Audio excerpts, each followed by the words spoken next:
Morning, everyone. We are videotaping this, but not live streaming it, as I think all the speakers were informed. I bring you greetings from Lonnie Bunch, Secretary of the Smithsonian, not doing public events, but a welcome from Lonnie Bunch. That's what he wanted me to tell you. Welcome. This is our conference on public history in authoritarian times. As you can tell from the program, we will have an early session, first session, on comparative history. We could have chosen any 8 places in the world to deal with here, but we've chosen carefully 4, and you will see that in a moment with our very distinguished first panel. Second panel, which my colleague Steve Pitty will moderate, on the National Park Service, the Smithsonian, and other issues related. I want to first thank Michelle Zaks, who did so much of the work, really the conceptual work for this conference, as well as logistical work. She will apologize to you for way too many emails if you're a participant, but I'll do it for her so she won't have to. Melissa McGrath, who is upstairs still doing much, and the rest of our staff is Tamara here? I don't know. She's not here. Okay. Who have helped us we put this together in just the past month or two because of the current situation. Sorry? Yes, of course. And Cynthia Copeland, who's in here somewhere. Cynthia. There you are, up front. Cynthia is a public historian par excellence in New York City, worked in many projects and has already served, I don't know, 2, 3, 4 times as our director of our summer public history institutes. More on that later, because we are reviving that public history institute next summer. Precisely how we're paying for it, we're not sure yet, but we're doing it in this new time. And Cynthia, I hope, will be our director again. I don't know how many of you have ever read Toni Morrison's Nobel speech, when she got the Nobel Prize for Literature. It was, and the date matters, it was delivered in 1993. Think of the date. It's only 4 years after the Cold War ends. The Berlin Wall went down. A Pax Americana or something was supposed to be spreading across the world. There was going to be a peace dividend. It was an extraordinarily, it seemed, optimistic time. Bill Clinton had just been elected president. I mean, whatever you think of that in retrospect. Bill Clinton had just ended 12 years of Republican presidencies. And Toni Morrison goes to Norway, accepts the Nobel Prize, and she could have been, I suppose, very triumphal and could have referred to all of her great characters or something, but no. What'd she do? She told us how worried she was about, quote, statist language, censored and censoring, ruthless in its policing duties. It has no desire, she goes on, or purpose other than maintaining the free range of its own narcotic narcissism, its own exclusivity and dominance. She's worried about state control of history. Probably not what her audience expects. It's only like a 10-page speech. She goes on, I think prophetically. She says, however moribund, statist control of thought, is not without effect, for it actively thwarts the intellect, stalls conscience, suppresses human potential. Unreceptive to interrogation, it cannot form or tolerate new ideas, shape other thoughts, tell another story. She's describing authoritarian control, seizure of ideas, of thought, of institutions.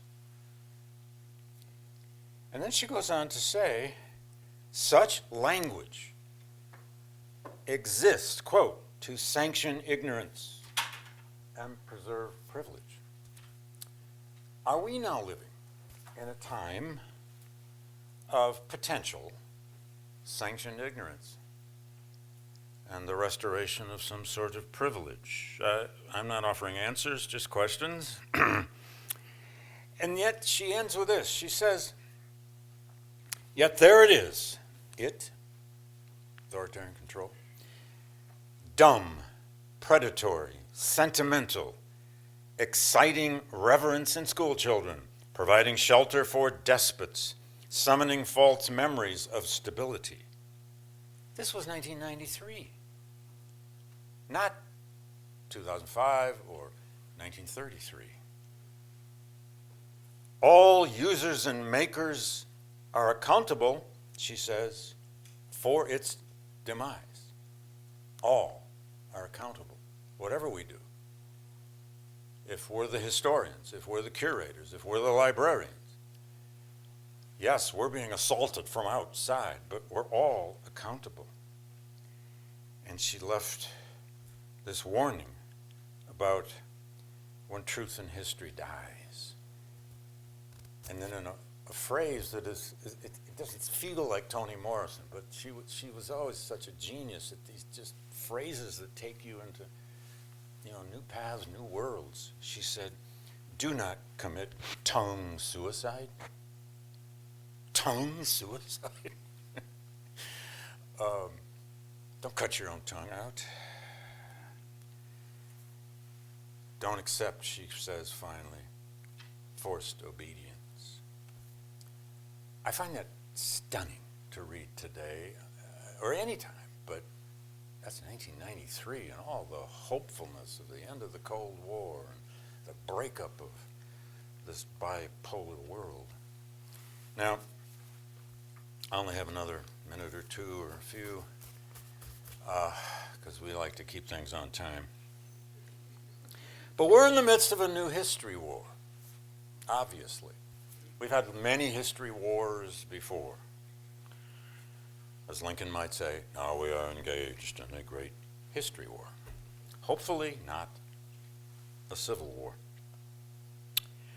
We've never really lived through a time when the executive branch of government, almost in its totality, has assaulted what we do, as it is now. There have been many previous history wars, certainly in the Red Scare of the 50s, McCarthyism, certainly back in the 20s, when textbooks were the thing. Everybody fought about textbooks back in the 20s. Some were banned, banished, really, especially if they were bestsellers. And before that, all kinds of history wars over the lost cause, all things Confederate. We still have that one in its many revivals. So many of our history wars have had to do, of course, with questions of violence, questions of oppression, but especially of violence, sometimes great violence.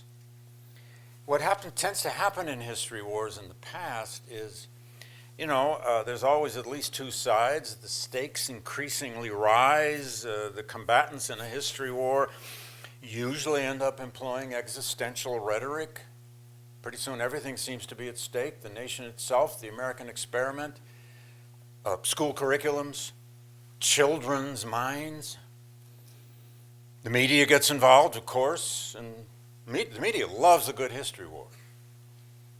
You all get calls once in a while, and sorry, but my deadline is in an hour. Explain the Confederacy to me. Edward Ball is here. You've had that call. How many of you are on that list for the press? 1-800-MEMORY. All over the world. I know Jenny is for all things German memory.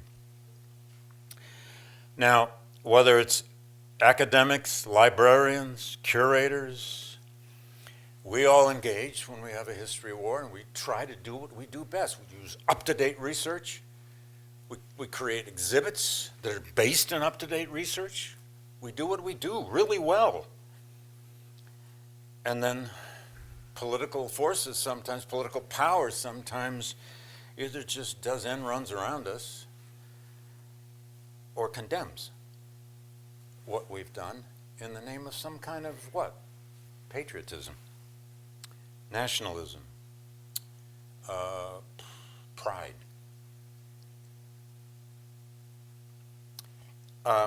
We may be losing track now of how many history wars we've faced. But I'm going to end our little introductory moment with the most heroic historian I can think of, Marc Bloch. Now, some of you may know Marc Bloch was a great French historian, particularly of the French peasantry and serfdom, medieval. He's really a medievalist. Anybody who wants to feel, sympathy for the medievalists, so we might think nobody cares about them anymore, go read some Marc Bloch. He was, well, to put it simply, a great French patriot. He fought in World War I, was gassed, wounded, but he was a ferocious French patriot and a soldier. Did his PhD in 1919, went on to write many, many books. And of course, when World War II came about, he first went into the French army again in his 50s, I think late 50s, but very soon found himself in the French resistance. He was a Jew from Alsace. For a while, he was still allowed to teach, and then banished, and finally disallowed from teaching, although he had some special privileges because he was a great historian.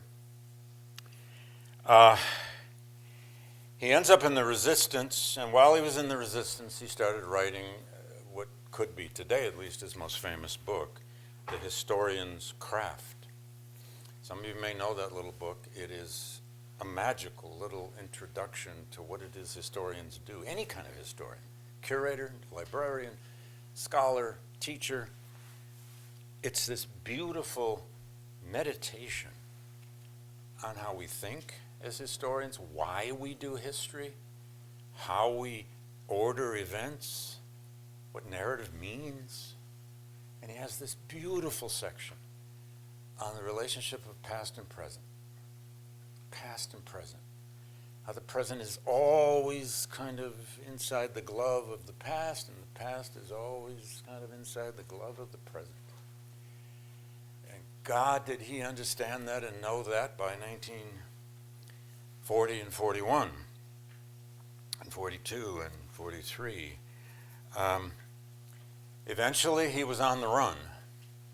He kept writing. He started this in a little store-bought notebook, the manuscript for Historian's Craft. The manuscript will eventually survive and land in the lap of his great colleague who helped him create the Annales School of History, Lucien Febvre.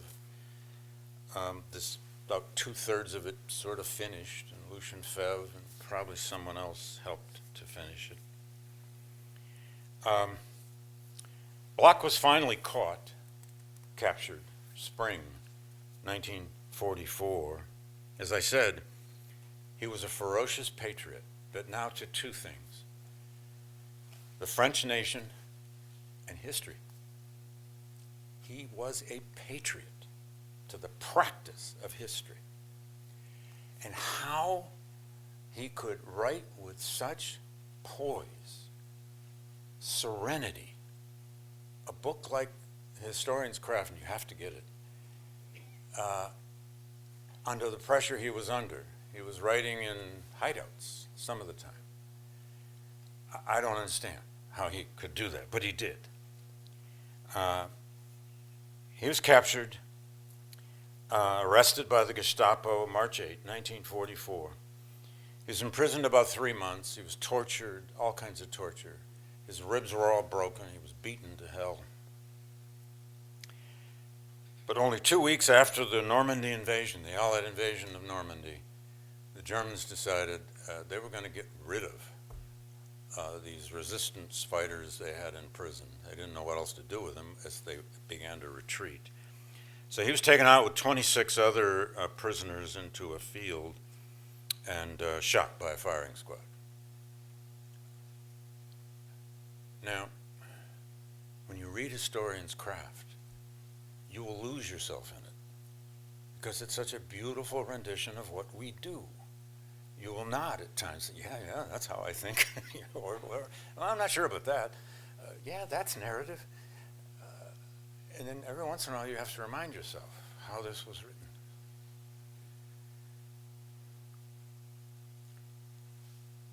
We are not all Mark Bloch. And thank God we're not. And we're not there yet.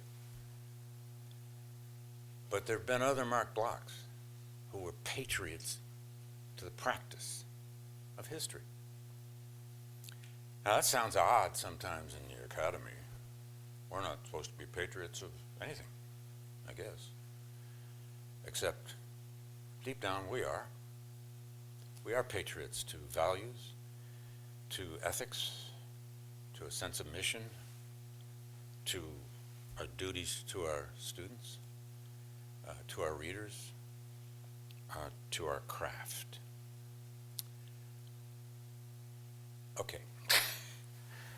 With that, we're going to have our first session. If I could ask our participants to just come up, I'm going to very quickly introduce everybody. Oops, sorry. Oh, there we are. Oh, all right. I won't even have to now.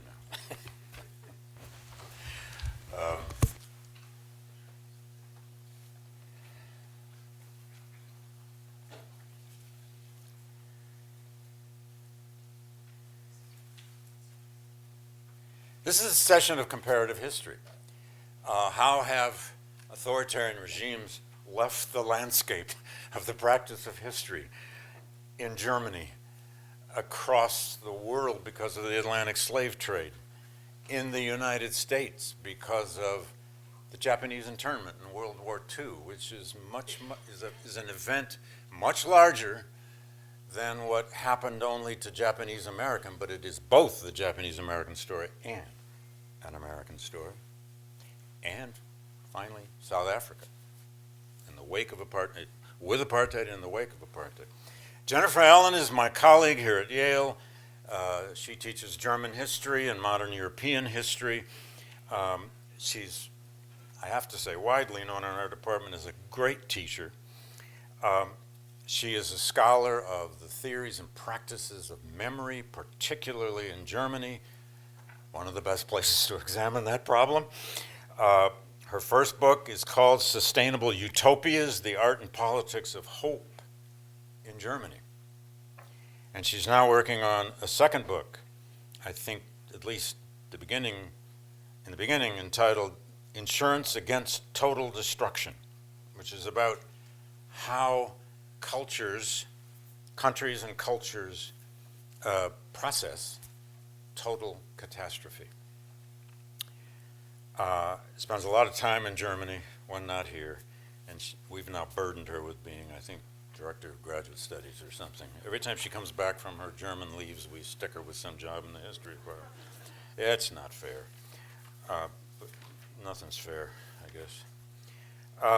Shirley Ann Higuchi, I think a quite special guest for this conference, and Henry, are you here yet? Not yet. I'm doing a senior thesis with a student named Henry Fresh, which is how we got to Shirley. Henry's doing a senior thesis on Hart Mountain, the encampment, the internment camp in Wyoming. It's a long story, and you can meet and talk to Henry later. He'll be here. But he put us in touch with Shirley, who is the chair of the Hart Mountain, Wyoming Foundation. She is the daughter of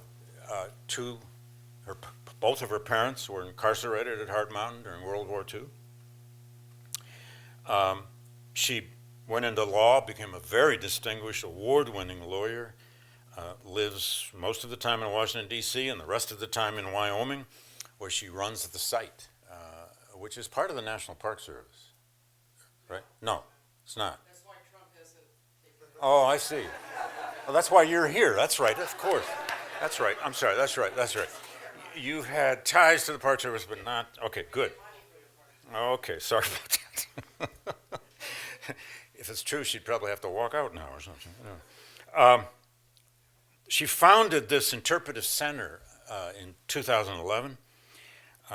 Heart Mountain is way up in the Wyoming mountains, and I guess on the road to Yellowstone, somewhere up there in northwest Wyoming, in a beautiful setting, but with an extraordinary history. My student, Henry, is doing his senior thesis on another family, a huge extended family. The original couple met in Heart Mountain, and he's now interviewed some 15 members of an extended Japanese-American family. Shirley has authored many essays, and her book is called Setsuko's Secret, Heart Mountain and the Legacy of Japanese-American Incarceration. Press.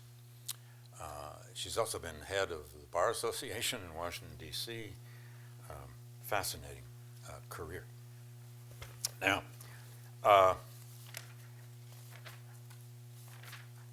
Johnny Steinberg is, at least for half the year or so, my colleague here at Yale. He's a South African writer of both fiction and nonfiction. His 3 books include Midlands, in 2002, and then, which is about a murder of a white South African farmer, and then the book The Number in 2004, which is a biography of a prison gangster, and then the best-selling book, Winnie and Nelson, The Mandelas, which won South Africa's primary nonfiction award in 2013. He's also a recipient of the Wyndham Campbell Literature Prize, which is a very big deal here at Yale. He has been a professor at Oxford and Yale in African Studies, and he's involved here at Yale in Yale's African Studies program as part of the Macmillan Center. And then finally,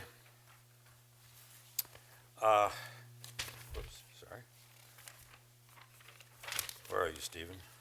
I jumped right over you. Stephen Small is many things and has been a professor of many things. I'm going to stress why he's on this panel. He's a professor at the graduate school in the Department of African Diaspora at Berkeley, California. He just retired there, but he took on another position there. He's been for years involved in a project called Black Europe, the Black Europe Seminar, which is a 2-week program that I guess meets every year in Amsterdam. He's been a scholar of the Dutch slave empire. He's taught abroad, well, abroad for Stephen is anywhere, but he's taught in Brazil, in England, France, Japan, Spain, Zimbabwe, and I'm stopping that list there. He's been involved with maritime museums in England and elsewhere in their commemorations of the Atlantic slave trade. He's a Liverpoldian. The man's from Liverpool. You can't grow up in Liverpool and not know something about the slave trade. Well, Stephen was very deeply involved in the International Slavery Museum, or the conception of it and the opening of it in 2007, 8. Yeah, I was at that opening. We must have met somehow among those 500,000 people or whatever were there. Yeah. Remember Harry Belafonte gave the keynote? God, that was amazing.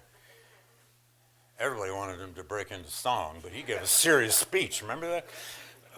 Anyway, Stephen has written widely now on this question of legacies. We've asked each of them to reflect on their country, place, story, problem of their own field for 10 to 12 minutes. An impossible task, and then we will engage in discussion with ourselves and then with you. So I think we'll go alphabetically. Sorry, Jenny, you're up first. Thanks, David. That was a great introduction, and thank you all for being here. It's a really nice opportunity to be part of such an interdisciplinary group, such an inter-institutional community of interlocutors. I think this is it's a unusual opportunity. So I look forward to taking advantage of it. So I, as David said, a representative of what many I think hold as the example par excellence of both authoritarianism and recovery from authoritarianism, namely Germany. But I am not a scholar of Nazi Germany, and that's been very important to me. My work really focuses on the post-war period, Germany after Nazis, so I'm concerned about what comes next. What do we do after the dust from the rubble settles? And really, we should gird ourselves. There's going to be rubble. Most recently, the East Wing of the White House, a great example.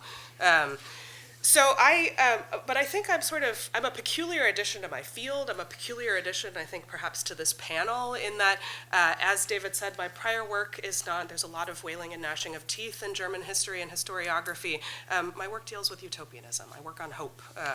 And so I'm interested in how, in the wake of total destruction, total catastrophe, how did German society maintain its grasp on its ability, its willingness to imagine superlative futures, number one, and its willingness to act on those. And what I found, not only in Germany, but really places as distant as Russia and Argentina, that after catastrophe, some of the moments of deepest despair, the utopian impulse is actually remarkably resilient. And I think that's important for us to keep in mind. I was struck, as David, as you were reading from Toni Morrison's speech, people don't give up on hope. The anger, the frustration in Morrison's words, that wasn't despair.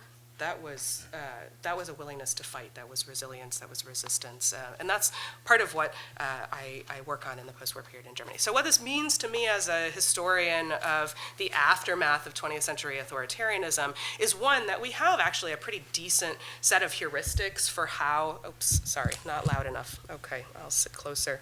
A decent set of models for anticipating how the story that we're witnessing unfold in front of us right now, how the story might end, and what paths society might take after that. But we also know the pain, and not just metaphorical, that stands between here and the end of that story. So I want to talk just for a little bit, really sort of scopically about the German case, and we can get into the details in the Q&A. I want to think about the myriad ways that Germany crafted new national narratives, plural, and that's important, as it dug itself out from the ashes of National Socialism. So David asked in his prompt to us about governments. How have governments attempted, or not, as the case may be, to face the past in official ways? And I'll address your question. But I want to suggest there's an interesting answer to that question too, but I want to underscore, and I think this is also interesting, the German case is interesting for us in this regard, that the prime movers in some of the most creative advances in public history, they're not coming from above. They're coming from below. And I think that gives us, as representatives of a wide variety of institutions of public history, a good tip about how to move forward, namely who to listen to. And spoiler alert, it's not most of us actually in this room. So although we can, but we can talk about who that is in Q&A as well. So how has the German government, after National Socialism, tried to work through its past, or in the spirit of, there's a German word for that, how have they tried to master their past, represented by the lengthy Vergangenheitsbewältigung, that's all one word, meaning mastering the past. It's a good word, you know. Mark Twain would have said, it's not a word, it's an alphabetical procession.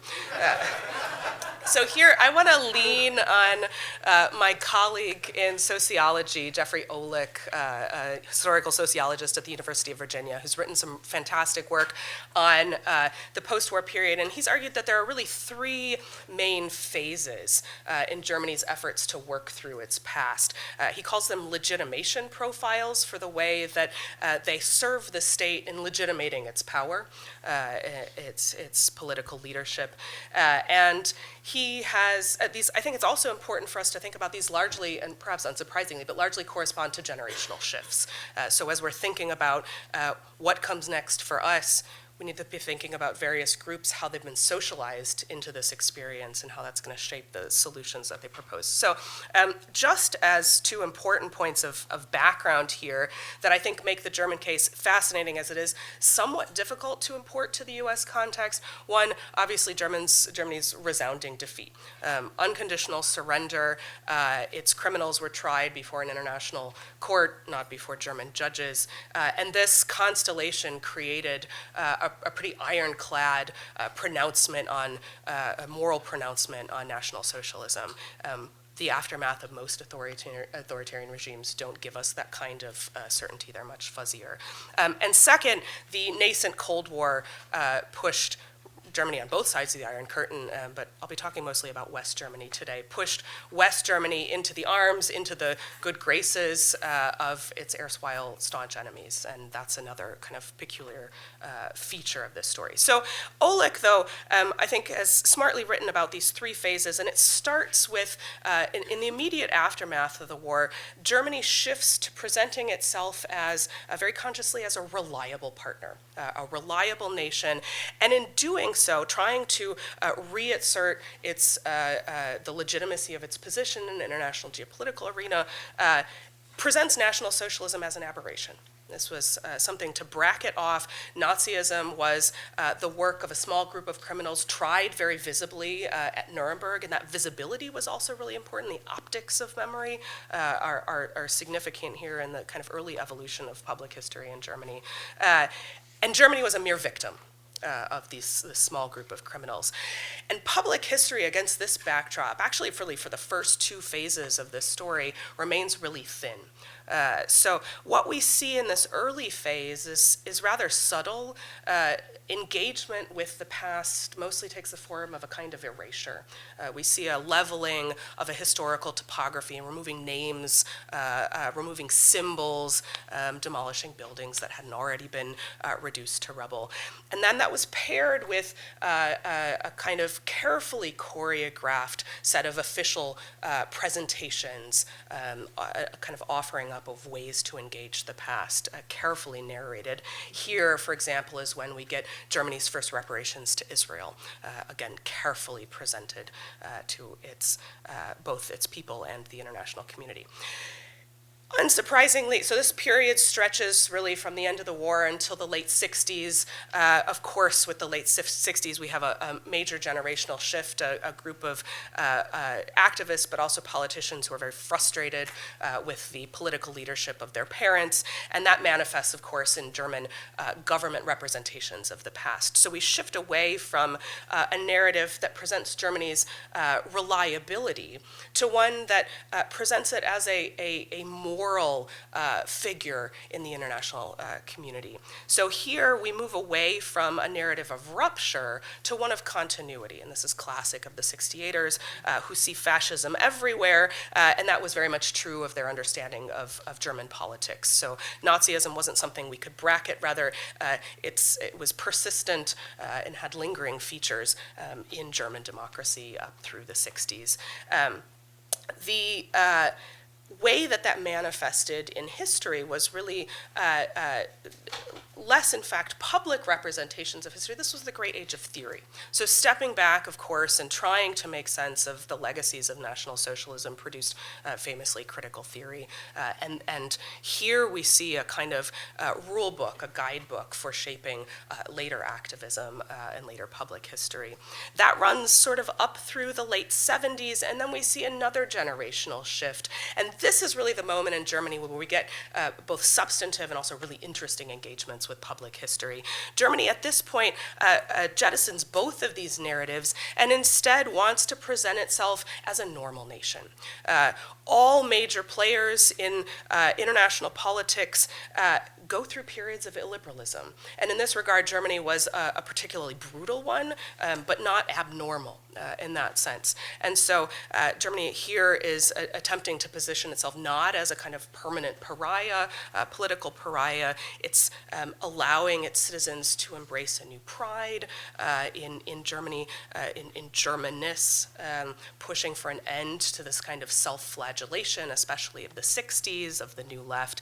And again, this is where public history really takes off, both out of this logic, but also in reaction to it.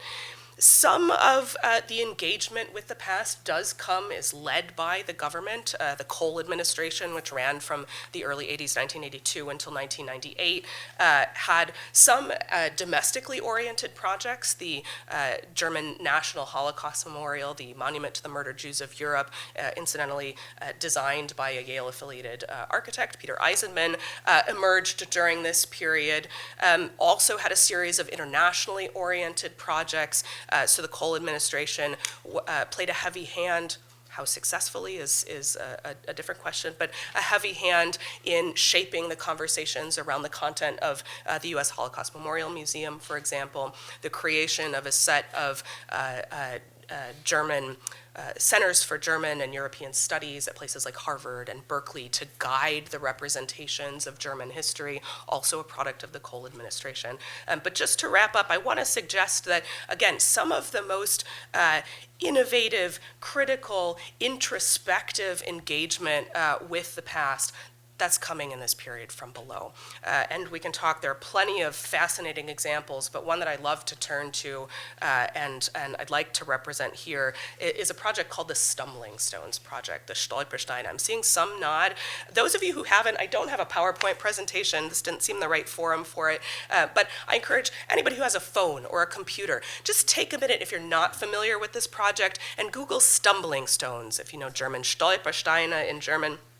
So that you see a visual representation of what I'm talking about. So German streets are largely made out of cobblestones, and this sort of quirky artist named Günter Demnig in the early 90s decided that he wanted to use this peculiar topography to create an interesting and he hoped more impactful monument to the Holocaust. And here he refused to be deterred by either the scale of Nazi violence or to equate that scale with necessary anonymity. And so what he did, again, German streets made out of cobblestones, roughly sort of fist size, about 3 inches by 3 inches.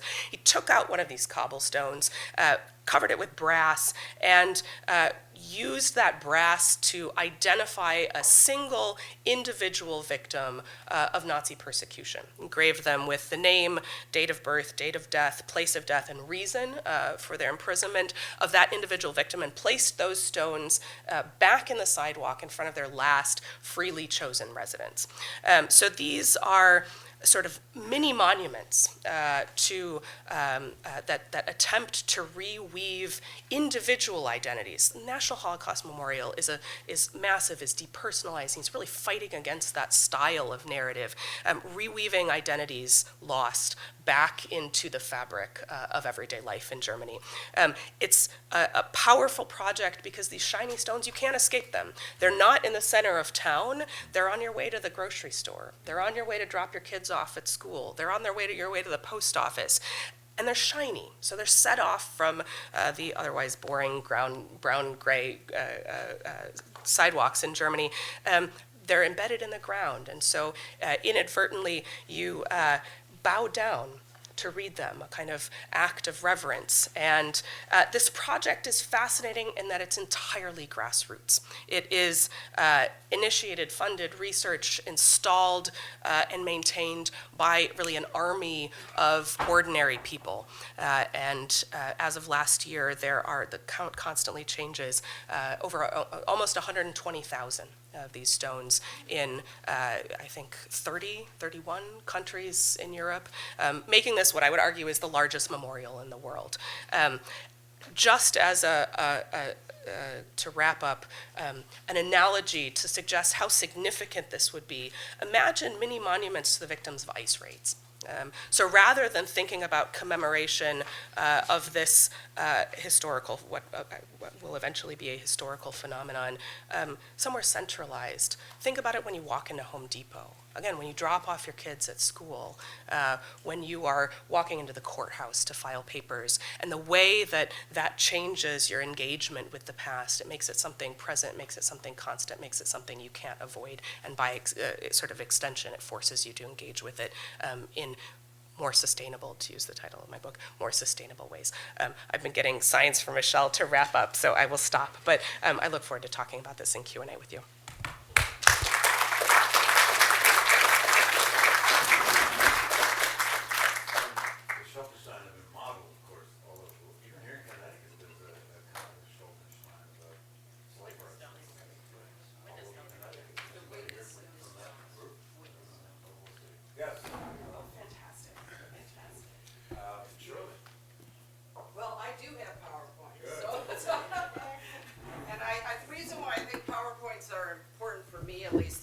Are important for me is because a lot of people don't know about the Japanese American incarceration in the United States.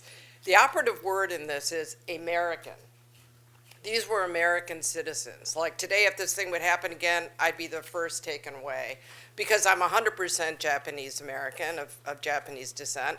But even my granddaughter, who's a quarter Japanese, would have been taken away, and she's got blonde hair and blue eyes. So it's funny how aggressive the government was in the United States when World War II broke out.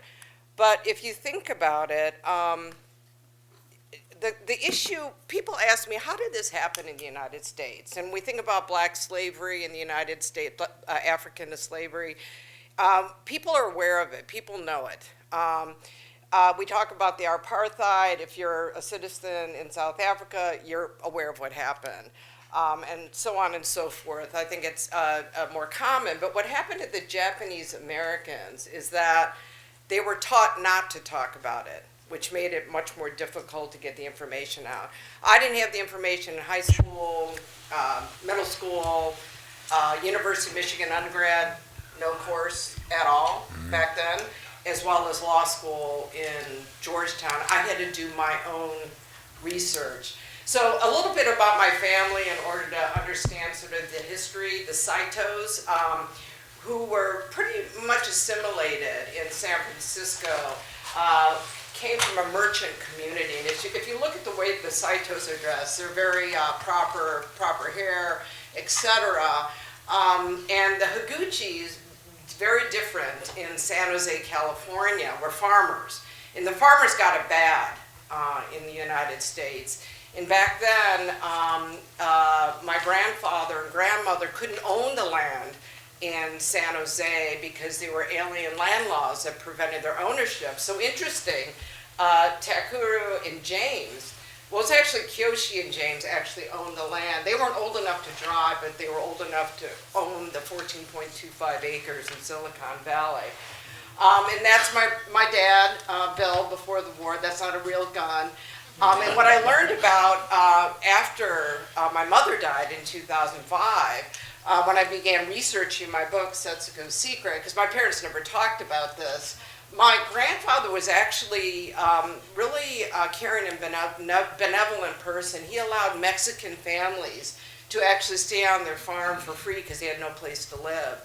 So my father, Bill, was proficient in Spanish. He spoke Spanish fluently before the war, but afterwards he spoke only Japanese because he wasn't around Japanese people until he was incarcerated at Heart Mountain for 3 to 4 years of his life. So people say, how did it happen? How do you round up American citizens born in the United States like my parents and just throw them in what they described a concentration camp? That was the word that they used to describe what happened to Japanese Americans. Now they call it internment camps or relocation camps, but the legal definition of what happened was a concentration camp.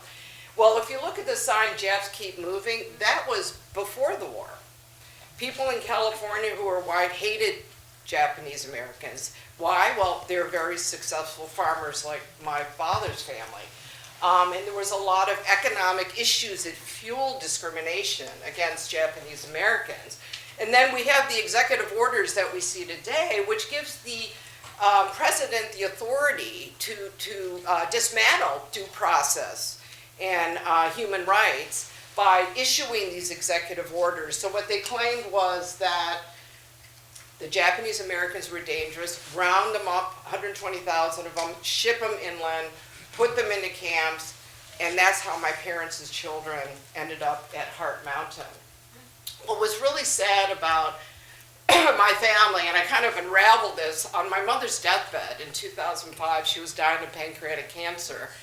And in her memorial, she told us that she wanted her coda and her memorial money to go to Hart Mountain. And we're like, Hart Mountain, what's that? And we realized later, after she died, just because she never talked about what happened to her and my father didn't mean she didn't care. A lot of people who are survivors of trauma and abuse never talk about what happened to them, but it's not that they don't care. So I was then beginning of this journey, and I talked about how writing my book was really like going into psychotherapy. I found out stuff about my family and my mother after she died. One being Uncle James, who was the oldest son that owned the property when he wasn't old enough to drive. He was actually a medical doctor in the U.S. Army when his parents and my dad and younger sister and older brother got rounded up and thrown into Hart Mountain. So he was actually serving as a U.S. officer, and actually went overseas and fought in Europe as a medic and helped out with what was happening there. And the other thing I unraveled in my book was the fact that if the Japanese Americans were so dangerous and these little kids, why wasn't my father at age 11 allowed to have a camera in the camp where he actually documented and took photos of what was happening to him and his family? And these are the photos my dad took. One is of his father and his younger sister, Emily, and one of his father sitting in his shack looking out into the sun, probably wondering what's going to happen with me now that I lost my farm of 14.25 acres. So these are original photos that we found, which we found interesting. The photo on the left is iconic. It's a photo that now stands in the museum. That's my father on the left, the farmer boy, and the girl on the right is the city girl. And, I always thought this was just a photo of them in camp, because my mom said camp was a fun place to be, and I'm like, really? And one time I tried questioning her about this, and she started yelling at me and telling me, no, it was great, and I said, well, then why are you yelling at me if it was such a great place? And then what really made the story of the Japanese American incarceration so challenging is that the government sanitized it. They didn't want it taught in our public school systems. And they really had this forced assimilation policy that was presented upon all Japanese Americans to assimilate as much as possible. So this photo that was taken in 1962 really demonstrates the amount of assimilation that we had. I mean, look at my brother on the left. I mean, he's wearing a Music Man costume with a little bow. You got the little kid on the lap that looks like he's wearing a sailor suit, and that's me. But it's kind of like if you were to take white faces and put it over this, they would look like, Leave It to Beaver, the All-American Family. So I always thought this was really interesting. So when we talk about the Japanese American incarceration and what makes it so difficult, the fact that your parents never talked about it, because they were the second generation. There was actually a book written called Nisei, the Quiet American. Never told their kids about it, never spoke about it. As a matter of fact, my mom told me once that camp was fun. That was a place where I met Dad.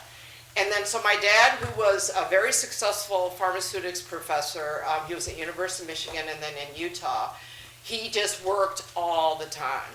He was a workaholic, 7 days a week. And then we would go to the, baseball games. My brothers would attend. And of course, I became a cheerleader because that's like the most all-American thing you could possibly do. And all of my friends in Ann Arbor were black and white. I had no Asian friends. Well, because there were no Asians, but also because I wasn't encouraged to have Asian friends. It wasn't something that my parents arranged. So if you talk about what has changed about the incarceration, as David had mentioned, we purchased the 50 acres at Hart Mountain. And that was one of my mother's dreams, to dream of having something built there. She didn't think we would do what we have accomplished since her death, which I'll talk about in a second. But we've been able to more or less gain traction because of the civil rights movement by Black Americans. We sort of rode on that tail, that experience that gave us sort of permission to speak about it. Significantly in 1988, there was reparations and an apology by the government. So, Japanese Americans still have this cultural belief that, you don't speak out unless somebody gives you permission. And I think that reparation in 1988 was something that gave Japanese Americans to speak about. Dr. Takashi Hoshizaki just turned 100. He's in LA. He's the last living resistor. In other words, he was incarcerated as a child. He turned 18 in the camp, and then they said, guess what, you're going to war. You're going to fight on behalf of this country that's incarcerating you. And he refused, and he later served in the Korean War. So for him, it wasn't a matter of being a coward. It was a matter of him realizing intellectually it doesn't make sense for me to fight for a country that has imprisoned me. And now resistors are seen as civil rights heroes today, but they were ostracized by the government, they were ostracized by the community. As a matter of fact, when I talked to Judge Lance Ito, his family said to him, you can't play with any resistor kids. So it was that infighting that made it easier to keep the Japanese Americans quiet on what happened to them. So what has happened since my mother died on her deathbed when she said she wanted her memorial money to go to Heart Mountain to build something there? Well, I picked up the baton, was put on the board, and in 2008, we built a world-class Smithsonian affiliate museum that now stands there. And we knew after we built that museum with these exhibits that it was really important to have more than that. And I needed a place where we could convene and talk, sort of like, an institute. So we formed the Minetta Simpson Institute, named after Secretary Norman Minetta, who was incarcerated with my parents at Heart Mountain, but also served brilliantly in Congress and was Secretary of Commerce under Clinton and Secretary of Transportation under Bush. And Bush really supported Norm during September 11th when he said, we don't want to do to Muslim American in terms of what we did to Norm back in 1942. So people are kind of getting the importance of this story in the United States when President Bush did say that. And that's our groundbreaking, Senator Inouye, Senator Simpson, former incarcerees, Norm Minetta. So that's pretty much it. That sort of gives you a bird's eye view of what happened. I look forward to answering questions, and I appreciate being here today. Thank you.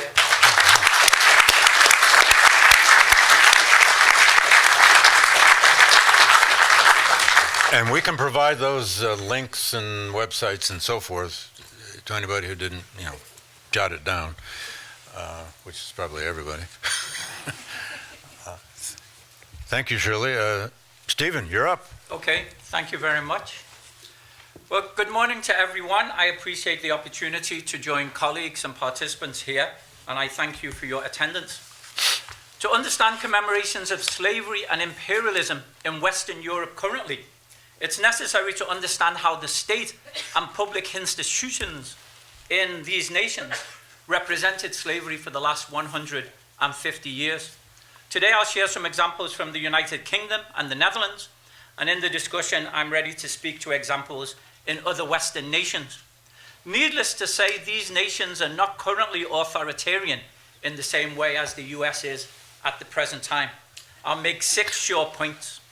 First, in Western European nations that were at the forefront of slavery and imperialism in Africa and the Americas, the long-established dominant public history narrative was celebration of empire, celebration of national political and economic achievements, the so-called discoveries in Africa, and the so-called New World. This narrative is best reflected in British memorials to empire, British articulations of the never-setting sun of the British Empire, and in the Dutch, its celebration of the so-called Golden Age. The hegemonic narrative was reflected in museum exhibits, statues and monuments, buildings and street names, as well as in mainstream public commemorations, for example, of naval and military victories and conquests. These narratives were irrepressibly gendered, with an emphasis on great white men and masculinist achievements, and infrequently on great white women. The meta-narrative is captured in what David Livingstone called commerce, Christianity, and civilization. Second, community commemorations and counter-narratives always existed in black and multiracial communities, for example, in London and Liverpool, in Amsterdam, and in Rotterdam. These were small events far from the mainstream public realm and from mainstream public institutions. They highlighted important black men and women, black nationalist thinkers, anti-imperial and Pan-Africanist leaders, and the humanity of African and black people, including spiritual and faith traditions. Black women were typically the majority as creators and participants in community activities, and they often highlighted issues with men, but also issues that men were less likely to highlight, like family, children, and women's agency. Similar activities to these in the metropolis also took part in the former colonies, from Jamaica to Suriname, and this involved some of the migrations between the metropolis and the colonies. In contrast to the 3 C's of colonialism described by Livingstone, one element of the community meta-narrative was to reveal what Professor Adekiye Adebayo of the University of Pretoria calls the 3 P's: profit, plunder, and the prestige of colonial masters. Third, collective mobilization in the last 30 years or so has challenged the hegemonic narrative in mainstream institutions and has led to significant changes. Collective mobilization in these nations was led by black people and supported by others, and was part of the struggle for better jobs, housing, health, and education. In the United Kingdom, this included black sections in the Labour Party. It included activities by the Right Honourable Bernie Grant, Member of Parliament, who established the reparations movement, the Charles Wotton College in Liverpool, and other community organisations. In the Netherlands, it was led by Sophie Della, European Black Women's Organisation, by Onze Suriname, a national-based community group in the Netherlands, and also by a group which is now called the Black Archives. Fourth, as a result of collective mobilization, we currently have far more inclusive commemorations in mainstream institutions. For example, in the International Slavery Museum in Liverpool, the Sugar and Slavery Gallery in the London Docklands Museum, and in Wilberforce House in Hull, which was reconfigured and renovated in 2007 in Britain. Then in the Netherlands, there are the 10 stories of Dutch colonial history, an exhibit at the Rijksmuseum in Amsterdam. There are exhibits in NINSE, the National Institute for the Study of Dutch Slavery and its Legacy, and also in, Amsterdam Museum. Currently, a Dutch National Museum of Slavery is currently being organized, and it's scheduled to open in several years.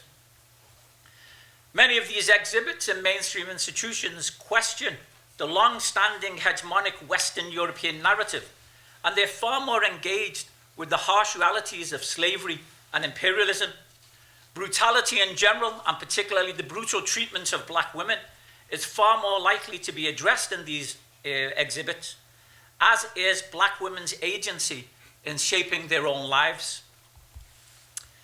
These exhibits also foreground the nature and extent of resistance, and particularly emphasize the material and immaterial legacies at the present time. Fifth, these inclusive commemorations, while they are symbolically important, remain small and marginal compared to the larger mainstream terrain. That is, the institutions that continue to celebrate empire. These exhibits are confined to a number of cities and towns, for example, London, Liverpool, and Bristol in England, Amsterdam and Middelburg in the Netherlands. These exhibits or institutions are often temporary in nature, and it's important to recognize that they've come about only since the 1990s in the United Kingdom, and much more recently in other nations in Western Europe, including the Netherlands. For example, the National Slavery Monument in Oosterpark in Amsterdam dates only to 2002, and the National Institute for the Study of Dutch Slavery and its legacies also dates to 2002. Sixth, and finally, hegemonic exhibitions and institutions and mainstream public history continue to prevail. They far outnumber inclusive exhibits, and many are antiquated. They remain antiquated and problematic. They are far more resourced than their inclusive organizations. They are far more promoted. They welcome far more visitors, and they retain major state support. This includes museums, country mansions, public statues, buildings, and street names, as well as the names of professorships and buildings and offices and university lecture halls at universities across Western Europe. For example, in the UK, the British Museum remains the same, with its possession, for example, of the Benin bronzes plundered from West Africa in the official British punitive expedition in 1897. That punitive expedition was led actually by a person called Harry Rawson, who was born and raised in Liverpool. And the vast majority of those bronzes, several thousand of them, were delivered to Liverpool on a shipping line called the Elder Dempster shipping line, which was owned by Alfred Jones, a white person born in Wales, grew up in Liverpool, who was known as the King of West Africa, because in my colloquial terms, he had his finger in many pies. But they're not just, some of the bronzes and many other artifacts are in the British Museum, they're in Liverpool Museum. There's the Churchill statue in Whitehall, which Boris Johnson designated the police to protect. There's the William Gladstone statue in Liverpool, and of course, the Rhodes statue in Oxford. There's also statues to Baden-Powell. I think that's in Poole. And to Robert Napier, Sir Robert Napier, I guess, if you want to be respectful, who led an expedition, a punitive expedition to Ethiopia. They're basically, whatever you call them, they're basically the same in nature. You go in, you plunder, and you rape, and then you take what you can get and leave. In the Netherlands, these celebratory exhibits include the Rijksmuseum, the Maritime Museum, and probably also Maurits House in Hague. I suggest that similar patterns to the ones I've described in the Netherlands and Britain are also the case in other nations that were centrally involved in slavery in Europe, mutatis mutandis, and that we can see distinct differences, but also striking similarities. And so, at 9 minutes and 40 seconds, I rest my case.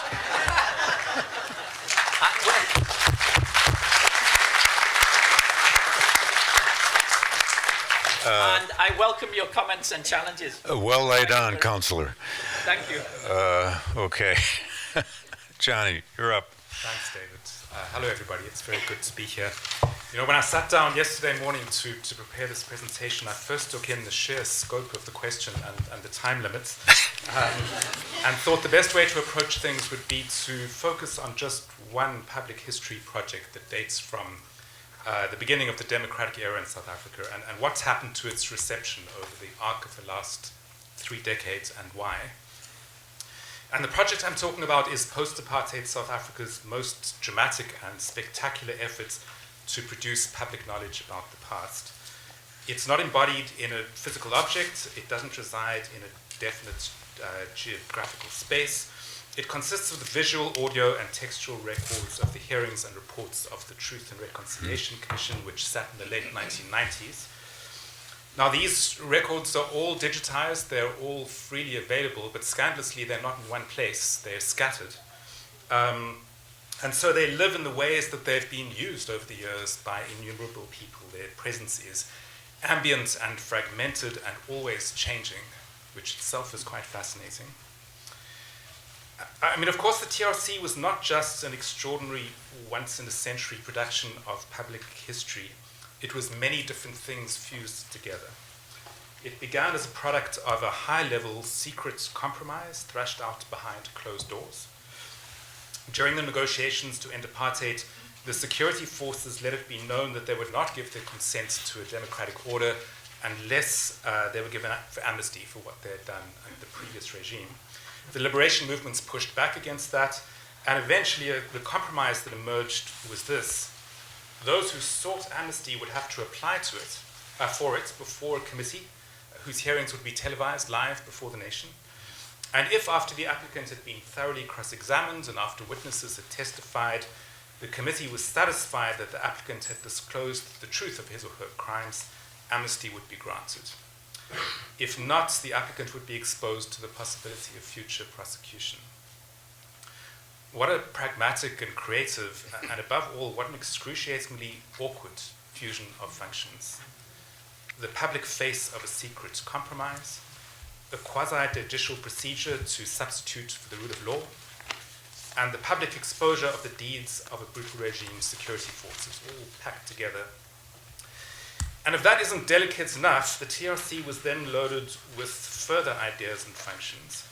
One was grounded, well, it's really complicated in what it was grounded. There were different voices, but let me call it a therapeutic philosophy, which held that if the victims of violence were given the opportunity to testify live on television about what had happened to them, the process would be healing, it would argued, not just for them, but collectively for a new nation under construction. And so the TRC produced two discrete and separate streams of revelations, one from the Amnesty Committee's perpetrator hearings, and then a second stream from of victim testimony. And this second stream was not a quasi-judicial process. No judgment was made at the end. The role of the chairperson chairpeople of these hearings was more priest than judge. Now, the monument to the past that emerged from all of this was pretty extraordinary. I would challenge anybody who works in any way with the South African past to say that she or he is not immensely grateful for what was produced. The mine is very, very rich, and it is really endless.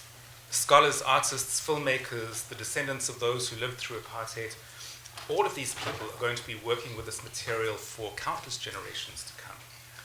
There are very few records documenting everyday life during a horrific time that match this archive for its texture, for its density, its granularity, and for the startling manner in which it conveys emotion, captures emotion. Some of the most generative moments in my work and in that of many of my colleagues arrived in and through this archive. Nonetheless, if one traces what this material has come to mean over the arc of the last 3 decades, the story to be told is quite uncomfortable. I know of no poll that's been done on what the nation thinks of the TRC now, but if such a poll were conducted, I'm pretty sure that only a modest minority would be unreservedly positive. Why? Well, for a start, the amnesty hearings were largely a failure.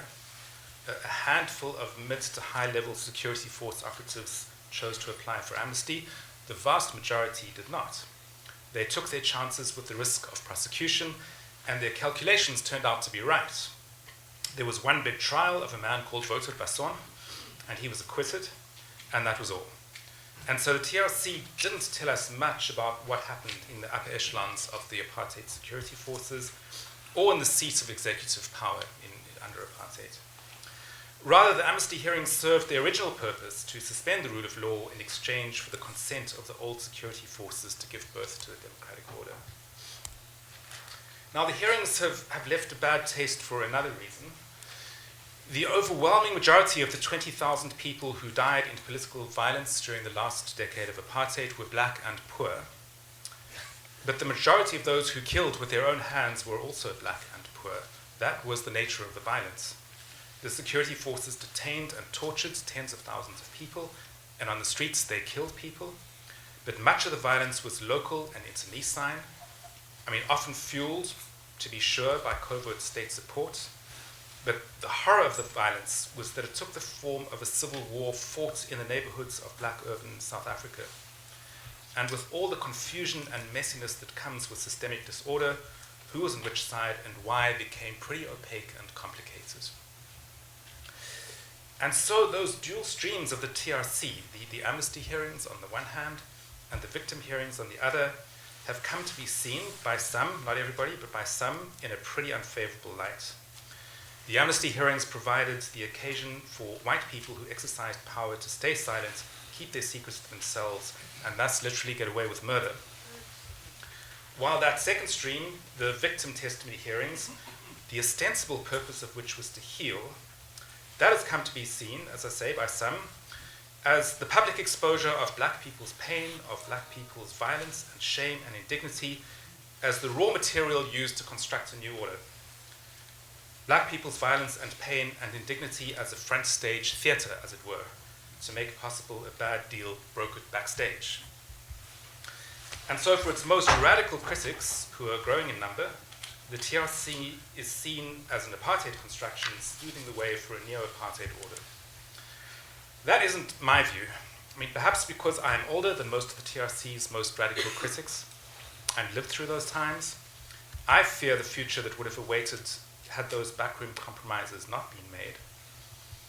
I also think that to the extent that the democratic order has disappointed, the problem isn't actually located in its origins, but in what happened next.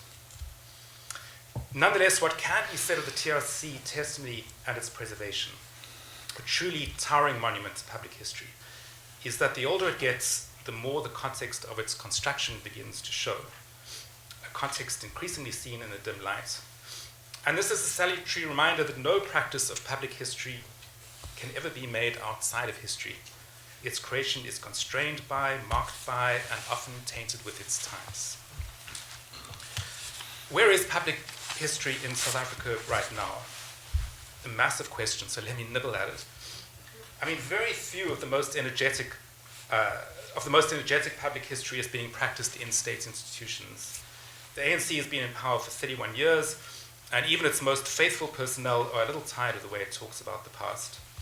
The most energetic public history making is happening outside of and in opposition to the state, driven largely by amateur historians, some exceptions, but largely by amateur historians. There's on the one hand the far right in South Africa, the people who told Donald Trump that they were victims of a new genocide. They have cast modern South African history as a privileged moment in the history of white civilization. What is happening to you now, they say to their allies in Europe and North America, already happened to us many decades ago. The swamping of white people by others, the drama of being outnumbered, the great project of preserving your civilization when it is under threat. Your future is our past. We are thus your guides. There's a second set of South African amateur historians, very different from the first, but no less energetic. They are young black intellectuals, professionals, students, who are unearthing figures from the past who lie outside of the ANC tradition and who have little place in the ANC's version of history. People like Robert Sobukwe, the founding president of the Pan-Africanist Congress, which fought and lost a battle with the ANC in the 1950s to become the hegemonic liberation movement.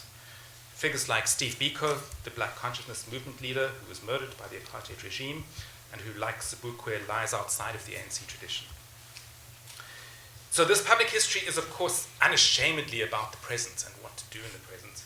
Its design is to light up paths not taken and futures that weren't born in order to critique the present. So public history is thus as alive as it has ever been, albeit that the cast of characters practicing it has changed and their motives have changed dramatically. Public history is now a fount of agitation, of critique, a means to ideate anger and to make sense of bitter experiences, and that's as good a purpose for public history as I can think of. Thank you.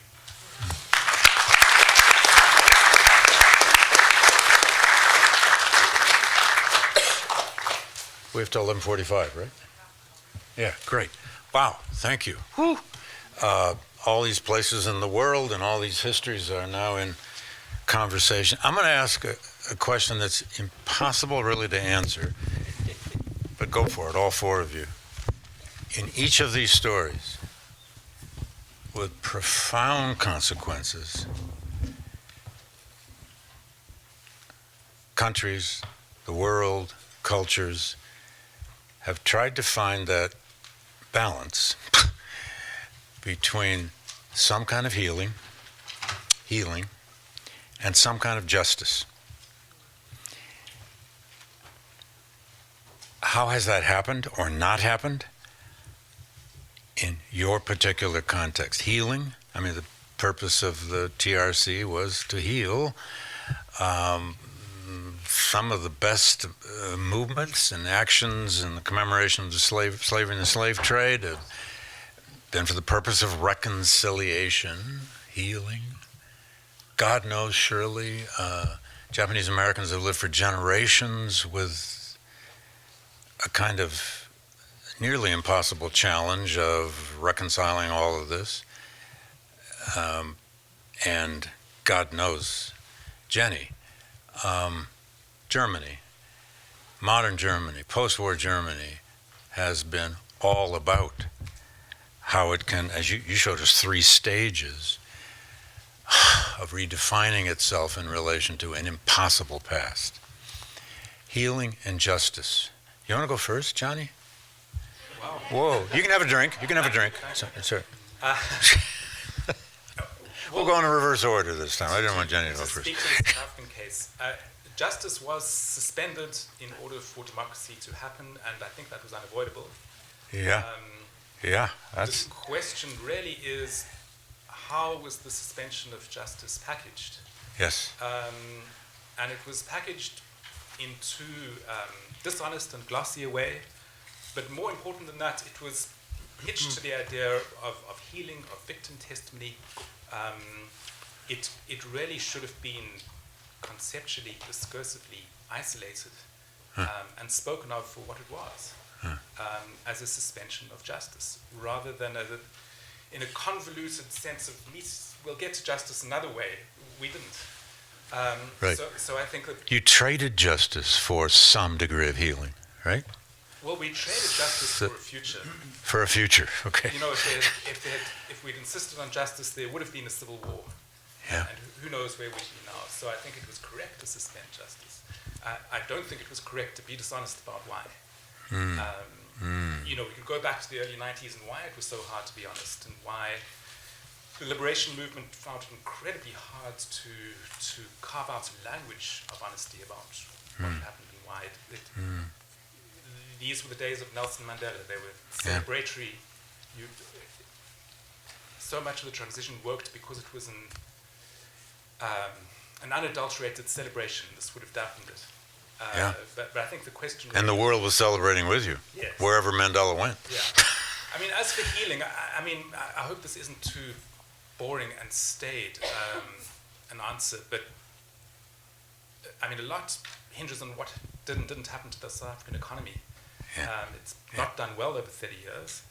And the result is that people who were poor in the past are poor now. Yeah. The result is when a country doesn't grow, its physical infrastructure reminds you of the past, and you don't literally, concretely, materially build a future. So I think that healing has a lot less to do with processes like the TRC and a lot more to do with what happens to people's lives over the course of the first generation of democracy. Wow, very interesting. Wow. Stephen, Okay. Well, your case, sir. yeah, my case, yeah. So for black people and others in Britain, I think the important point of departure, there are multiple considerations that are working in different ways, shaped by class and gender, and also by what I call ethnic origins, which in this case means whether you were West Indian or African, and I'll come back to that. So the first instance is recognition, demands that the state and public institutions and schools recognize and accept and discuss the brutality of slavery, the fact that it was about profit and plunder, and question the whole idea of civilization and the misrepresentation. So they want to hear the truth. And it is, as I think, as you said in your case, so much of it is about the present and dealing with racism in Britain, as well as the past. For the community organizations, a lot of that was about healing. I didn't say as much about faith and religion, but a lot of these processes involved faith and religion. In the case of Britain, primarily Christian, other kinds of Creole religious and faith communities, and also a number of Muslims. So they're the various issues. But I think there's also, in my interpretation, there's a process of catharsis that people want to know, this is what you did to us, and we want you to admit it, and we want you to recognize your guilt, and we want, and then of course, which I didn't discuss, is reparations. And reparations, as always being implicit, became more explicit in the 1990s, and Bernie Grant was there. So that's the first issue. The second issue is, I'd like to say this. In 1990, black people in Britain amounted to about 700,000 people. I think at the time about 1% or 1%. And the majority were West Indian or born in Britain of West Indian parents like me. My father was West Indian. Okay. In 2025, there are now 2 million black people in Britain of African descent. In the 1990s, West Indians outnumbered Africans. Right now, Africans far outnumber West Indians. And in the 1990s, black culture and black history was overwhelmingly about the Americas for a variety of reasons to do with the numbers, also to do with the class profiles of West Indians versus Africans. And it was mainly West Africans, but a lot of South Africans. What I think we're seeing now is a very different emphasis around imperialism, post-slavery, and a focus on what I would describe as the subordination of Africans in the continent as opposed to the enslavement of Africans in the Caribbean. And that's unfolding. And by the way, more than 50% of black people currently are in the Greater London area. And that's why it looks like there's a lot of black people in Britain. Actually, in the Netherlands, about 60% of black people in the Netherlands live in 4 cities: Amsterdam, Rotterdam, The Hague, and Utrecht. So I think they're what I'd say. And of course, people want justice. Oh, and people want their money. People want reparations. I gave a series of lectures for Bernie Grant in the 1990s. And people said to me, what about you? And I said, well, for me, reparations is not really about money. I want to see changes in structures and changes in education. And people said to me, yeah, that's because you've got money. Because you're a professor. We want our money. Yeah. I said, hey, you should get the money. Comfortable middle-class guy Yeah, living the life. saying you don't need money. Yeah, you're living in California, living the life. Yeah. Until now they're saying, yeah, see how happy you are now. Yeah. Anyway. Great. I've just quick anecdote. A year I lived in Cambridge in England. My neighbors in the same building I was in were a mixed-race British family. He was Indian, she white. Their children took a full semester course on the American Civil Rights Movement. Yeah. It was a core of the curriculum. And they knew a lot about the American, they knew nothing else about American history. But that's a triumphal story. Yeah. And it fit into a fairly triumphal curriculum. It was fascinating to talk to these kids, wonderful kids. But, I once in a while would ask them over to their parents' dinner table, you learn anything else before 1960? No. Well, let me say 2 things sure. very quickly. So people, particularly young people, I know we're not supposed to discriminate, but people in Britain and the Netherlands say things are not moving fast enough. I said, this is light speed. Yeah. Compared to what it was in the 60s and 70s, but I understand. The second thing is I asked a friend of mine, a black British woman, when blacks in Britain look at black people abroad, do they still spend 50% of their time looking at the United States? My friend said, no, 95%. They know about Martin Luther King. Yeah, we have a lot to get. I mean, so much of my success is due to Afro-Americans, as they were called back then. Anyway. Yeah. Okay. Shirley. Healing and justice. Impossible question. Healing and justice. I think for the Japanese American community, healing and justice is an evolving practice, I think, in the United States and I think across the world. I think in terms of justice, I do think the 1988 apology that was signed by President Reagan made a significant difference for the Japanese American community. We received a token, $20,000 to reparate us, but it was really the apology that made a difference for the Japanese Americans to begin speaking about this.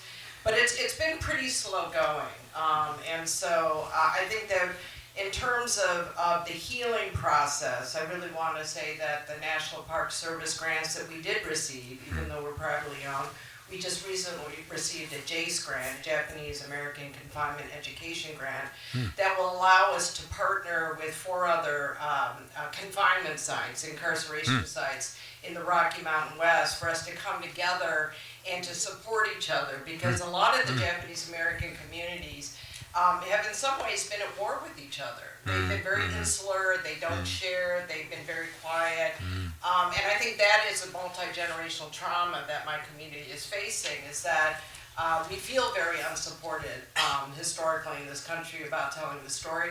And to be quite frank, we felt very embarrassed by it. So I think by healing, by receiving the support from the National Endowment for the Humanities, they just had the first Japanese-American lecturer who, for the Jefferson Lecture Award, the National Park Service, and I think me being based in Washington, D.C. and Wyoming has helped, because I have now the ear of the judiciary and the legal community who are still learning about what happened during World War II. So I think it's an evolving issue for us. That Jefferson lecture is given at the Kennedy Center.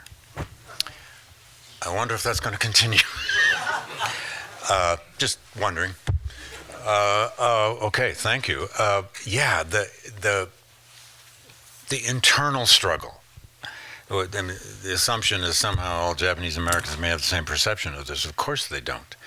And that suppression of the shame, the embarrassment. It's also been there for African Americans over time, over generations. When and how do you access slavery?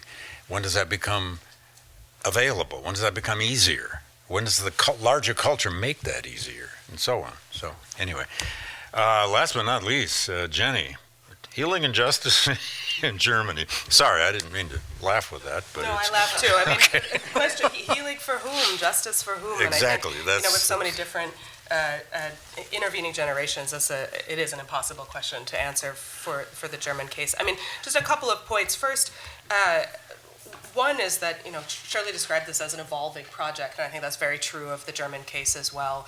It's a kind of ongoing process of course correction. There's a wonderful study that I think, we've been talking somewhat optimistically about the possibilities of memory and commemoration, but sometimes it could go too far. There's a study that was conducted in intergenerational oral history in the early 2000s by a social psychologist named Harald Welzer on families with a history with National Socialism. And the title of the book that came out of this study was Grandpa Wasn't a Nazi, Opa war kein Nazi. But the point of the study is that, and he, in a shorter article, describes the impact of the way this manifests among younger generations as the collateral damage of successful education.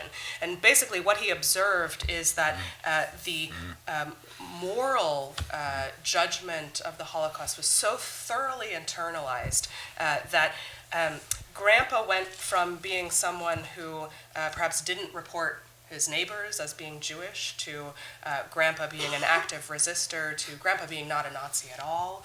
And so we see a manipulation of these family histories. And so I think, as we're thinking about questions of healing, thinking about questions of justice, it's a continually moving target, and it's changing as the landscape of commemoration also evolves. And second, and also slightly less optimistic point, I think part of the challenge just today in Germany is to think about the histories that the emphasis, sort of overbearing emphasis on the Holocaust, what does that obscure? What histories do those narratives eclipse? And Germany's confronting many challenges, but one of them is the question of how to deal with the violence in Gaza. And Germany's historic obligation to Israel has made it very difficult to critique really anything that's going on in the Middle East right now. And so the question of how I have a graduate student writing an absolutely brilliant dissertation on the kind of origin and evolution of this politics, but Germany's positioning vis-a-vis violence in the Middle East has been really shaped by the moral narratives that have been attached to the Holocaust, and the imperative never again Auschwitz, never to forget, and the sort of prioritizing of the elimination of anti-Semitism, We should be thinking about the ways that, to use Welz's language, the successful education, commemorative, sort of mnemonic education in one field shapes what we do in other contexts. So thinking about the histories of imperialism, thinking about the legacies of anti-Semitism kind of manifest today. So the question of healing, the question of justice is so, it's three-dimensional. Or even four-dimensional. It's constantly moving and changing. There is no one answer. If anyone's ever visited Germany or visited any of the former death camps, etc., Holocaust sites, you realize Germany in some ways led the world in commemorating their own past. Some ways forced to, in some ways they chose to. I taught a year in Munich where my younger German students would, once I got to know them over beer, they would say, "Can any American come to Munich and not ask first question is, where's Dachau?" You know, we have something else going on here, and that's your point. Or can we please talk about anything else besides that, And there they were, of course, they knew more about American movies, more about American music than I ever have, They want to talk about that. Anyway, let's open up to questions. Cynthia has a microphone over here. Tom Thurston has a microphone over here. Raise your hands. Yes, we have one right back here in the middle. We have one right up here in front, and I'll look for more. Yes. Thank you all very much for your very insightful presentations. My name is Jack Laderker. I'm a master's student at the Jackson School. I have two questions for Professor Allen. When comparing German and American dynamics of memory politics, you said it's important that the Nazis were decisively defeated, and that their prosecution was visible. What happens to a regime of memory politics when you're not decisively defeated, when a compromise with the previous regime is struck?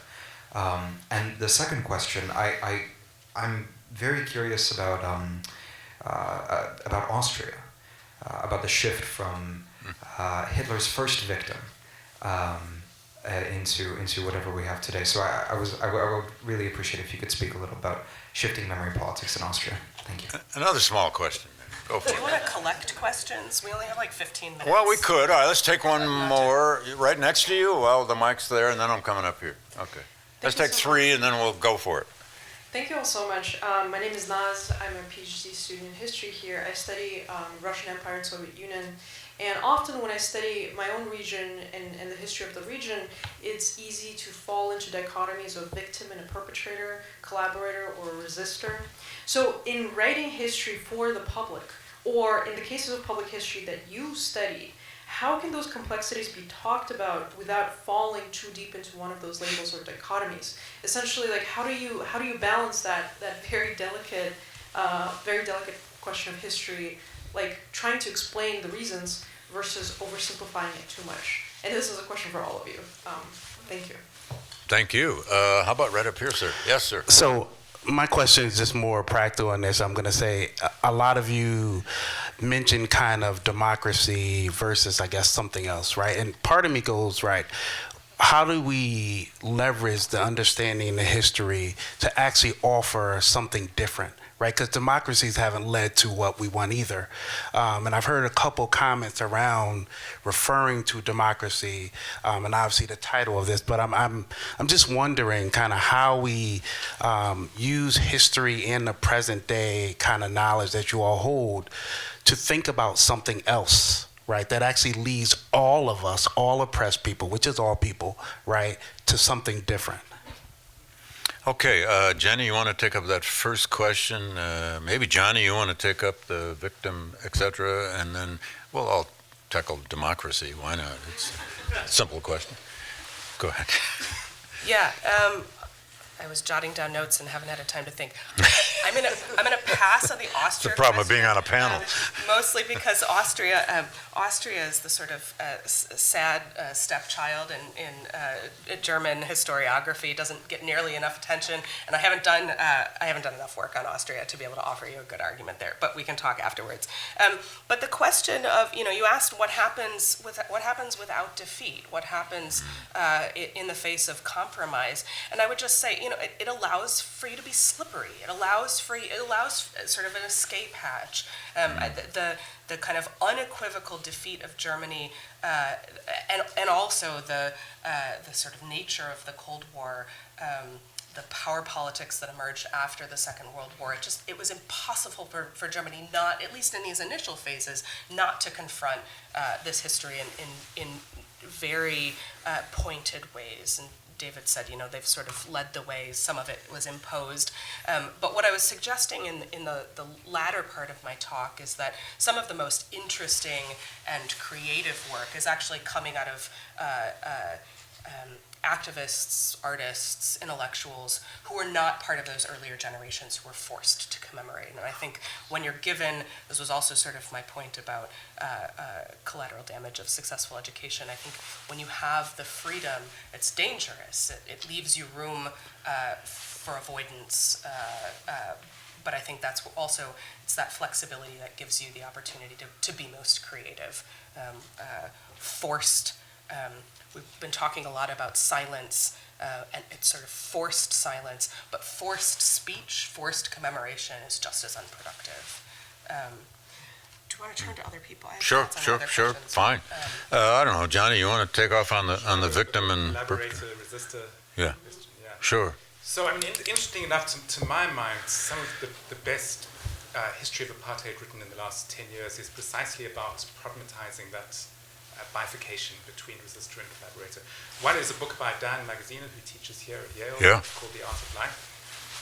It's the history of a black art school under apartheid, and argues that the artists in training there were living lives of relative autonomy from the political situation. They could not rightly be characterized as resistors or as collaborators. They were trying to live flourishing human lives. Another very different book, but also problematizing that binary, is by Jacob Tlamini, who's at Princeton, and his book is called Ascari and is about collaboration. And essentially, its argument is that you could not be black in South Africa and not collaborate in one way or another, just by living your life. And as a result, the very binary between resisting and collaborating is a false one. And they've both been very liberating books because they're also about how to live in the present. Well, firstly, they problematize an official history, which is that you were oppressed and nothing else. And they both argue that black life was about much other than being oppressed under apartheid. It was also about flourishing in constrained circumstances, but also about how to live now, how to live relatively autonomously from a political project. So precisely problematizing that binary has been immensely generative in South African historiography. Yeah, Stephen, you want to weigh in on that? Yeah, sure. In terms of the binaries and the dichotomies, I mean, it depends on your audiences and what kind of issues you're trying to get across. You should always be conscious of these dichotomies, conscious in sociological terms of class, gender, ethnic, religious differences and how they fracture or operate as intersections. I did my master's degree at Bristol University on poor white people in Caribbean slave societies. Because I was stunned because in schools I was led to believe that all whites had slaves and all blacks were slaves. Yeah. And it's completely untrue. And I looked at the class manipulation. So you begin to get to those issues more personally. My father, who was a dark-skinned Jamaican, said to me, listen, Stephen, you're studying blacks and whites. He said, but in Jamaica, people your colour used to call me a little black bee because this was the colour stratification in Jamaica and in other areas too. And he also pointed out, this was the 70s. He said, listen, you're looking at blacks and whites. Look across the Irish Sea, how whites are killing one another in Northern Ireland. So he was able to bring these things out. He also told me, don't trust the Marxists at university. Because they all have fathers who will get them out of jail, and I can't get you out of jail. No argument like an argument between two Marxists. Oh, Lord. Okay, democracy, ladies and gentlemen. Oh, sure. Go ahead, Shirley. I think the question was, how do we get out of our own shell or our own fiefdom and sort of come together and branch out. And I think that's one of the things that we've been very successful at Heart Mountain. One of the things that our new staff has done recently is to really engage the indigenous people in the community. So we have a lot of joint projects in filmmaking with indigenous youth, because Heart Mountain was their land before it was taken. And then they rip all the Japanese Americans off the West Coast and imprison them. And then after the war's over, force them out. So I think that's really helpful. I think the other thing is that, and again, this is me talking probably as a lawyer, that I think it's really important for us not to talk to ourselves about these problems. We really need to step out of our comfort zone. I have very great relationships with the representatives, our senators and congresspeople in Wyoming. They are Trump supporters, but when it comes to certain issues, and we have to find common ground, like education and the importance of history, and how telling the story of Wyoming and the Japanese American community is very important. So I think with working other groups and also making this, our experiences more widespread and more important, part of what we're doing with the JACE grant that we got and our collaboration with universities in other states, we are bringing in law schools and lawyers to become educated in Heart Mountain. Journalists, which are part of the problem back in 1942 in terms of the propaganda, and bringing in the healthcare industry and business people, because it's all about money, it's all about propaganda. That all ties to authoritarian. So bring them into the circle and educate them about what happened. The other thing I just want to say very quickly is the one thing about the Japanese American incarceration in the United States, I think, not that I wish it happened and it did happen, but it's what my father said before he died. I made it. I made it. He's a successful pharmaceutics professor, died a year ago. He goes, my job now is to tell my story so I could help other people. So we're here to help others. And in order to do that effectively, we have to bring other people in. So you can practice democracy without having to put it in the title of what you're doing, without having to say that's what you're doing. Because democracy is more, it's very much our laws and creeds and constitutions. We don't want to lose that. But it's human behavior. Go ahead. I'd like to ask Shirley a question. So I don't think you mentioned Buddhism in terms of the experience of Americans of Japanese descent. And my understanding is that it wasn't just the racial elements of being anti-Japanese, but it was also that these people, so-called, were not Christians. And my understanding is a number of churches, you call themselves the Christian Buddhists, or is that something that has arisen in the work that you've been doing, the issue of Buddhism and religion? Well, what's really interesting is my father's family were Buddhists. And they really got it hard. Not only losing the 14.25 acres now, apparently is worth about $60 million in Silicon Valley, and they were forced to sell it. So for them, I think being Buddhists and also being farmers, they were more insulated, they had less protection.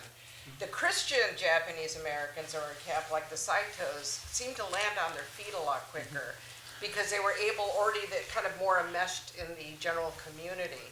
But I think that that's something that's being looked at now, is the whole religious aspects in the camp and how the religious persecution occurred in the incarceration camps as well as the racial persecution. And many after the war moved to Utah and became Mormons. There's a huge Japanese American Mormon population now, too, right? I mean, whoa. Do we have time for one more or no? We have time for one more. Who? Yes, over here. Thank you, sir. Take a shot. So I was going to ask about Austria, but let me ask about, let me do another comparative one, and that's Canada, and this is aimed at Shirley. Have you ever had a chance to look at the comparative experience of Japanese Canadians and Japanese Americans? Because the experience was very similar. 22,000 Japanese Canadians as opposed to 120,000 Japanese Americans, which is a percentage of the population is actually bigger. But interestingly, and maybe coincidentally, both countries apologized, the United States and Canada, in 1988. Both gave almost exactly the same amount of reparations. It was 21,000. I just looked it up in Canada, which is actually worth a little bit less given the exchange rate, unfortunately. And have you ever had a chance to look at this, because it's so similar in so many ways? Yes, we have looked at it. We had actually a board member whose family were incarcerated in Canada. I mean, I think the bottom line is that the problem of discrimination and authoritarianism is something where somebody always has to be the underdog. It's not because it happened in the United States that U.S. is bad. It's really a humankind problem. You know, and so when I look at what happened in Canada, Japanese Americans, and what happened in the United States, I think it's been sort of more of the same. And I think we need to do more research in terms of how the Canadians dealt with it. But thank you for bringing that up. It's important. One more. Okay, let's do it. Yes, ma'am. I was wondering, my name's Mary Melzick, and I was wondering if foreign intervention, like with apartheid, ever helped, like the United States sanctions and that, helped with any situation in the world when foreigners intervene? Go ahead. That's me, I guess. Yeah, that is you. Well, the short, simple answer is yes. It was a global struggle, and if it had not been a global struggle, it would never have ended. It's hard to imagine it not as a global struggle. Very, very important that the ANC insisted at every moment, not just the ANC, all the liberation movements, that the key decisions, the constitutive decisions about the future would be exclusively South African decisions. And so there was a calibration between eliciting international support very, very effectively and also keeping it at bay at the same time. And that was an aspect of the transition that worked extremely well.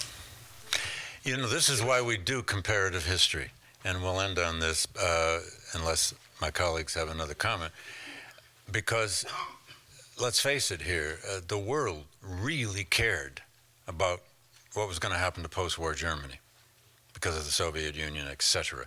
The world really cared about apartheid, and a whole bunch of Americans managed to get arrested and, you know, spent one day in jail in their lives, and that was about apartheid.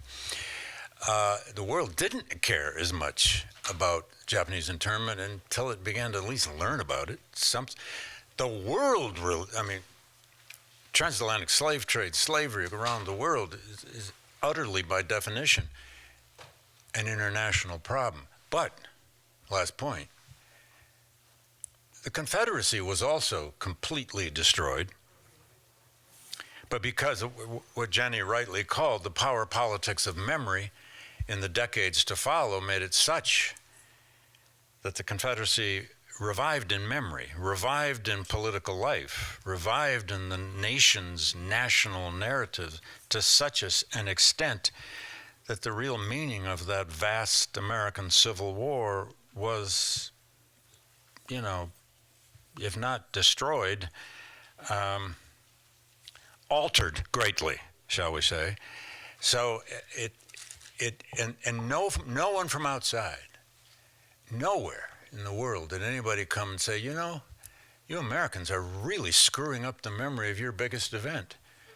Nobody did, because they didn't have to care. We had to do it between ourselves. We had to do it in the politics of memory which meant the politics of racial memories between each other. So each of these cases, comparative history always shows us what's different as much as it ever shows us what's similar. But it's why it's so interesting, even fun, because we never know our own story until we compare it to something. Okay, well, lunch is served upstairs in the common room. Please thank this incredible panel.